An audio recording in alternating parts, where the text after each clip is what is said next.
Hello students, मेरा नाम है अरुण शर्मा और आप सभी का अरुण कोचिंग क्लासेस में बहुत बहुत स्वागत है। स्टूडेंट्स, आज मैं आपको क्वेश्चन नंबर 51 करवाऊंगा। सो आइए शुरू करते हैं। राकेश लिमिटेड ने इशू किए हैं 10,000 शेयर्स ऑफ ₹10 ईच, है ना, एट ₹11, मतलब ₹1 यहाँ पे प्रीमियम का है। ठीक है, 10 का शेयर 11 पे इशू किया गया है। सो ₹2 जो है वो एप्लीकेशन मनी पे है और ₹5 जो है वो अलॉटमेंट पे है और ₹4 जो है वो कॉल पे है। ठीक है, तो 2 और 5 और 4, तो टोटल अगर हम कर लें तो ₹11 बनता है। ठीक है स्टूडेंट, यहाँ ये नहीं बताया गया है कि प्रीमियम किसके साथ है, तो मैं आपको बता देता हूँ। इस सिचुएशन में जो प्रीमियम होता है हमेशा अलॉटमेंट के साथ होता है। तो ₹4 की यहाँ अलॉटमेंट है और ₹1 का जो है वो प्रीमियम है। तो विद प्रीमियम के साथ जो है अलॉटमेंट ₹5 है। ठीक है, ये प्रीमियम है ₹1 का।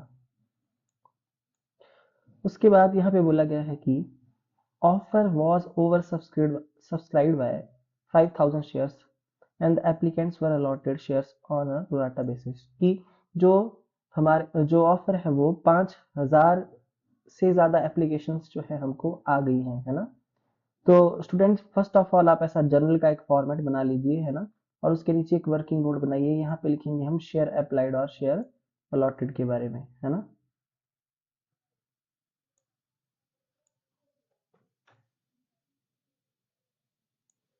तो यहाँ पे देखिए क्या बोला गया है कि 10,000 के शेयर इशू किए गए हैं और वो ऑफर जो है 5,000 से ज्यादा हमको मिल गया है। तो यानी कि 15,000 के शेयर्स जो है वो अप्लाइड है ना। ये है शेयर्स अप्लाइड। ओके, और यहाँ पे 10,000 के जो शेयर्स हैं वो अलॉटेड है। सो आई होप आपको जो है वो इतना मतलब समझ में आ गया होगा। उसके बाद यहाँ पे क्या बोला गया है कि जो सरप्लस मनी है, एप्लीकेशन मनी, उसको एडजस्ट किया जाएगा और ऑल शेयर्स वर फुली कॉल्ड अप, मतलब जो फेस वैल्यू ₹10 की है तो 10 के 10 मांगे गए हैं, है ना। So and money was received except 300 shares of Murad. So Murad के पास है 300 शेयर्स, जिसने अलॉटमेंट मनी पे नहीं किया, जिसने कॉल मनी पे नहीं किया। ओके, और उसके शेयर को फोरफिट कर लिया गया है। अब यहाँ क्वेश्चन में ये भी नहीं बोला गया है कि शेयर फोरफिट जो है अलॉटमेंट के बाद होंगे या कॉल के बाद। तो हम ये मान लेंगे कि जो शेयर है वो कॉल के बाद फोरफिट होंगे, मतलब सबसे एंड में जो है शेयर फोरफिचर की एंट्री आएगी। जर्नल एंट्री बनानी है और कैश बुक भी प्रिपेयर करनी है। चाहिए इस क्वेश्चन को कैसे किया जाएगा, मैं बता देता हूँ कि बैंक वाली सारी एंट्रीज कहाँ जाएंगी, कैश बुक में, है ना। तो स्टूडेंट, आपको साथ में जो है वो कैश बुक का फॉर्मेट भी आप बना दीजिए, है ना। क्वेश्चन नंबर ये 51 है, तो कैश बुक का फॉर्मेट भी लगा दो साथ में। ओके जी, तो फर्स्ट एंट्री हम अब पास करेंगे। देखिए फर्स्ट एंट्री कहाँ पास होगी, फर्स्ट एंट्री पास होगी कैश बुक में। यहाँ पे तो पहली एंट्री आती है bank account debit to share application account. तो यहाँ हम लिखेंगे टू शेयर एप्लीकेशन अकाउंट। ठीक है, और कितना अमाउंट आएगा ये, 10,000 शेयर्स, सॉरी, शेयर्स जो है हमको कितने,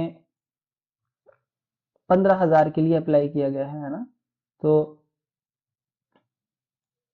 क्योंकि 5,000 ज्यादा जो है रिसीव हुए, तो 15,000 मल्टीप्लाई बाय एप्लीकेशन मनी जो है वो ₹2 है, 2।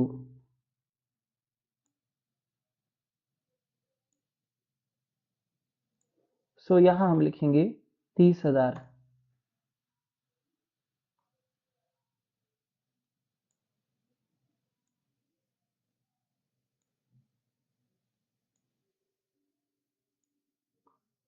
ओके, उसके बाद जो दूसरी एंट्री होती है उसको हम जर्नल में पास करेंगे यहाँ पे, पर इसको फर्स्ट एंट्री मानेंगे यहाँ पे। क्या कि शेयर एप्लीकेशन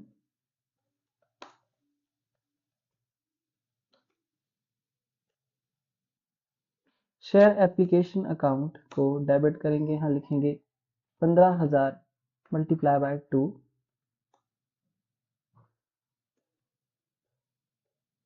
30,000, और टू शेयर, यहाँ लिखेंगे 2 शेयर कैपिटल अकाउंट, है ना। तो कैपिटल अकाउंट में कितना अमाउंट हम लिखेंगे, 10,000 के शेयर इशू किए गए हैं मल्टीप्लाई बाय 2 के हिसाब से। ओके, इसको हम लिख देंगे यहाँ पे 20,000, है ना। ओके जी, तो यहाँ पे अब जो एक्सेस मनी हमारे पास बच जाता है 5,000 शेयर का, है ना। 15 के लिए अप्लाई किया गया है, 10 अलॉट किए गए हैं। तो सेकंड वर्किंग नोट यहाँ बनाएंगे, यहाँ लिखेंगे application money received on 15,000 shares of ₹2। तो यहाँ हमारे पास आ जाएगा 30,000, ठीक है। और इसमें से लेस करेंगे application money required on 10,000 shares of ₹2।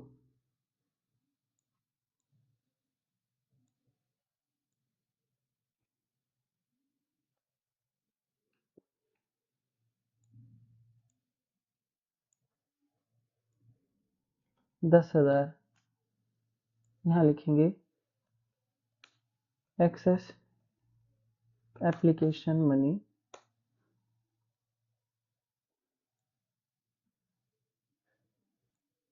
So student आप देख सकते हैं कि 5 रुपये अलॉटमेंट में है ना।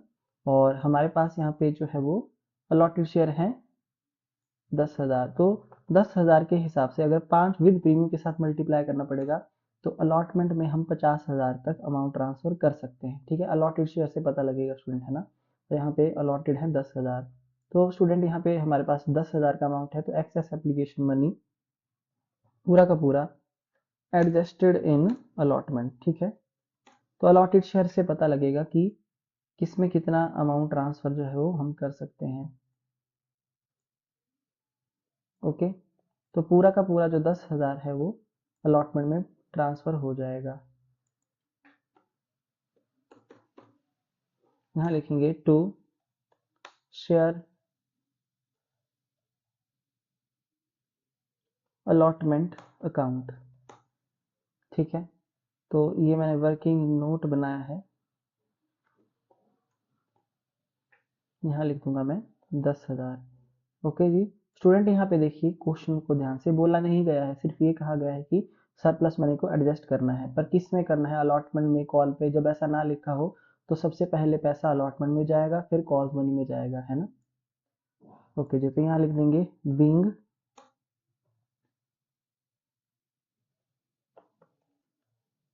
Application money received and excess application money adjusted.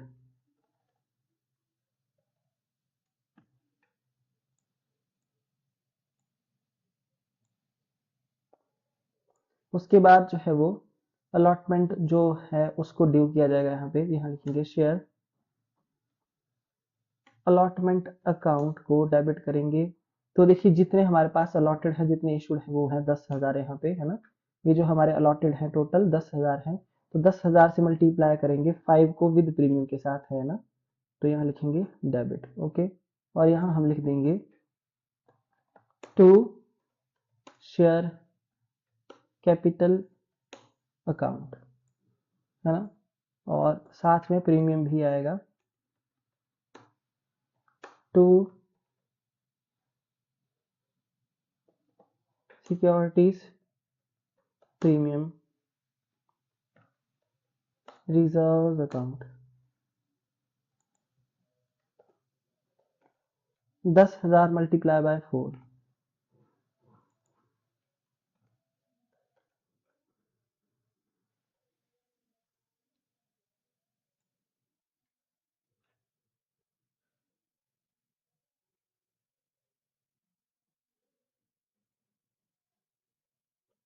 Being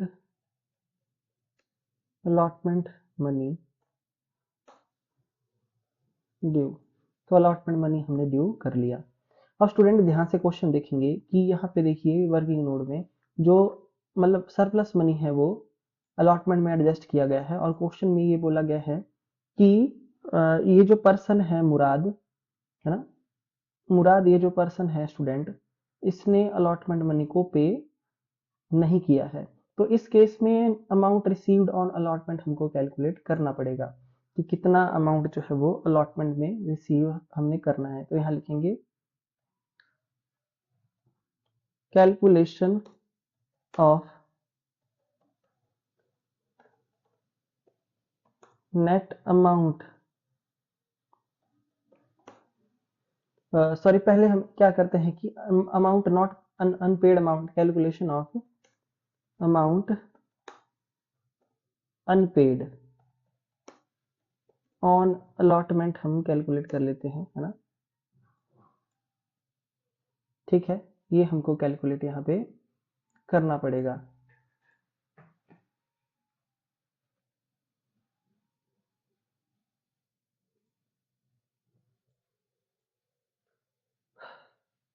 okay जी, तो यहाँ हम लिखेंगे, देखिए सबसे पहले ये जो 300 के शेयर्स हैं मुराद के,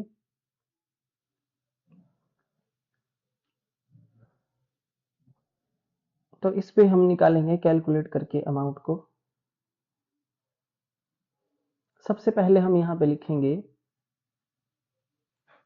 स्टूडेंट, देखिए जैसा कि यहाँ पे प्रोराटा अलॉटमेंट है ना, तो ये जो 300 के शेयर्स हैं ये मुराद को अलॉट किए गए हैं, तो इसने कितने के लिए अप्लाई किया है वो निकालना पड़ेगा। यहाँ पे हम लिखेंगे शेयर अप्लाइड बाय मुराद, है ना। ये कैलकुलेट जो है हमको करना पड़ेगा, तो कैसे कैलकुलेट करेंगे यहाँ पे।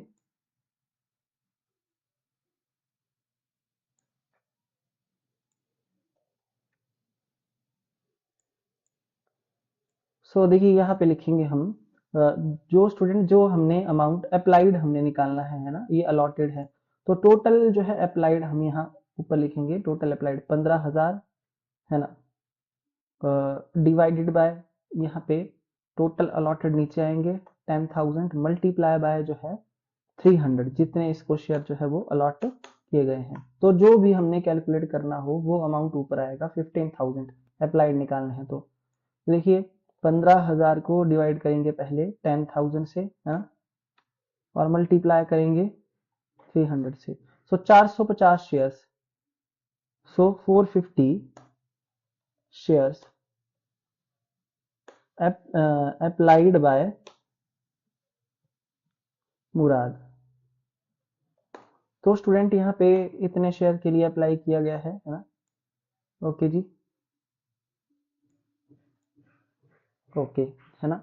अब देखिए इसके बेस पे हमको वर्किंग नोट आगे बनाना पड़ेगा। सो स्टूडेंट अब आप ध्यान से देख सकते हैं यहाँ पे कि मैं क्या लिख रहा हूँ। देखिए जैसा वर्किंग नोट हमने यहाँ पे क्रिएट किया, सबसे पहले तो ये देखेंगे कि कितना जो है अलॉटमेंट में एक्सेस मनी जो है वो 450 शेयर्स, है ना, यहाँ पे ये अप्लाइड है, ठीक है। और जो यहाँ पे हमारे अलॉटेड शेयर्स ऑफ मुराद, तो मुराद के जो प्लॉटेड शेयर्स हैं वो है 300।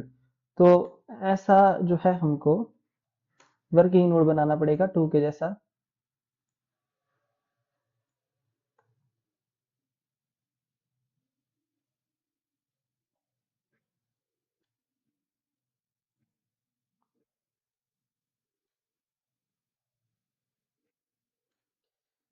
सो यहाँ हम लिखेंगे सबसे पहले, है ना, कि क्या, कि एप्लीकेशन मनी रिसीव्ड ऑन, कितने शेयर्स हैं इसके 450,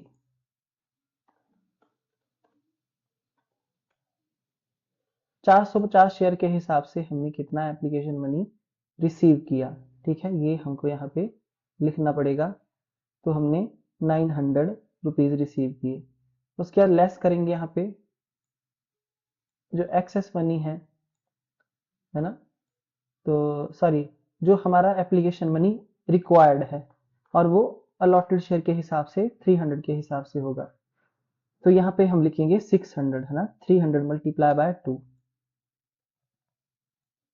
ठीक है, तो यहाँ पे हम लिखेंगे 300। ओके, ये एक्सेस एप्लीकेशन मनी है और ये सारा का सारा पैसा कहाँ ट्रांसफर होगा, अलॉटमेंट में।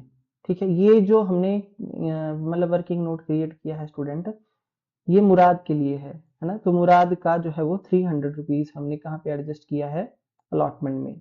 अब उसने कितना अमाउंट पे नहीं किया है वो कैलकुलेट करना पड़ेगा, तो यहाँ लिखेंगे अलॉटमेंट मनी ड्यू ऑन, तो इसको कितने अलॉटेड है, 300 शेयर, 300 शेयर्स ऑफ रुपीज। तो अलॉटमेंट मनी 5 रुपीज है विद एप्लीकेशन के साथ, है ना, जैसे कि मैं आपको यहाँ बता चुका हूँ। तो यहाँ हम लिखेंगे 1500। ठीक है, और यहाँ हमने कितना एडजस्ट किया है आप देख सकते हैं, 300। तो ये जो 300 है ये माइनस हो जाएगा, है ना, ये हमारा एक्स्ट्रा पैसा है, ये माइनस करेंगे, इसको लिखेंगे less excess application money adjusted in allotment.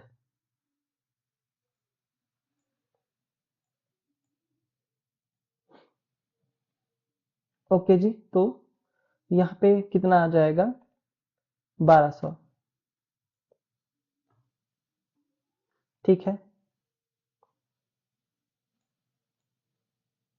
सो ये क्या है, ये है अमाउंट अनपेड ऑन अलॉटमेंट। ठीक है, तो स्टूडेंट यहाँ तक जो है मैंने आपको बता दिया, करवा दिया कि इस तरीके से जो है यहाँ तक वर्किंग नोट बनेगा। ठीक है, ये अमाउंट वो है जो हमने अलॉटमेंट में रिसीव नहीं किया है। अब जो है यहाँ पे नेक्स्ट वर्किंग नोट बनाएंगे कि कितना अमाउंट जो है वो अलॉटमेंट में रिसीव करना है। तो calculation of net amount received on allotment.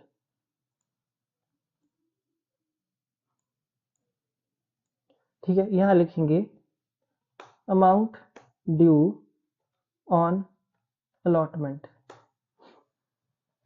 या अलॉटमेंट मनी ड्यू ऑन, ऐसा हम लिख सकते हैं। अलॉटमेंट मनी ड्यू ऑन, है ना। टोटल जो है अलॉटेड शेयर हमारे पास 10,000 है ना, ₹5 के हिसाब से यहाँ लिखेंगे 50,000। ओके, और यहाँ पे लेस करेंगे, हाँ, ये excess application money adjusted in allotment, इसको लेस किया जाएगा। सो स्टूडेंट देखिए, ये जो 300 का अमाउंट एक्सेस एप्लीकेशन मनी है नहीं, ये इस 10,000 के अमाउंट में इंक्लूड है, ये वाला, ये जो 10,000 है ना। तो टोटल जो मनी हमने एप्लीकेशन मनी एडजस्ट किया है वो है 10,000। तो इस 10,000 को माइनस मैं करूंगा यहाँ पे, है ना। तो इस 10,000 को, ये टोटल मनी मैंने एडजस्ट किया है। ठीक है, इसको मैं एक तो माइनस करूंगा, माइनस करके मेरे पास यहाँ पे 40,000 आता है। ओके, उसके बाद ये अमाउंट अनपेड ऑन अलॉटमेंट है, इसको भी मैं माइनस करूंगा क्योंकि इतना पैसा मुझे नहीं मिला है। ठीक है, यहाँ मैं लिखूंगा less amount unpaid on allotment.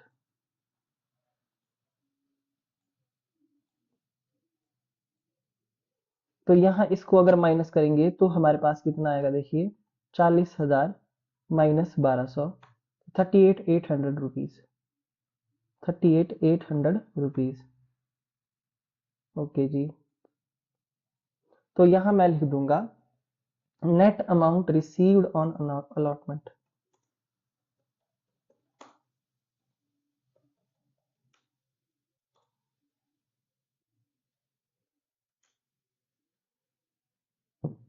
So I hope आपको समझ में आ गया होगा, है ना।